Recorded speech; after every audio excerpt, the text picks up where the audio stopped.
প্রথম ইস্টবেঙ্গল কোনো ফরেন টিমের সঙ্গে খেলছে এবছরে, এবং আমরা এতগুলো ম্যাচ দেখেছি, হয়তো কলকাতা লিগ বলি বা আমরা ডুরান্ড কাপ বলি, কোনো এগেন্সে কিন্তু কোনো ফরেনার ছিল না।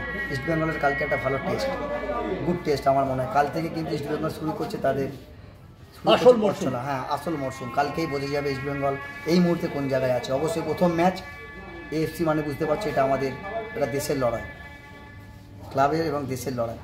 তো সেখানে আমি বলবো যে ফুটবলটা খেলেছে কালকে, প্লেয়ারদের আমরা ভালো করে জাজ করতে পারবো যে কে কী লেভেলের প্লেয়ার, কী কোয়ালিটির প্লেয়ার। এবং এইটা কি রবিবারের ডার্বির একটা প্রচণ্ড গুরুত্বপূর্ণ ড্রেস রিহার্সালও?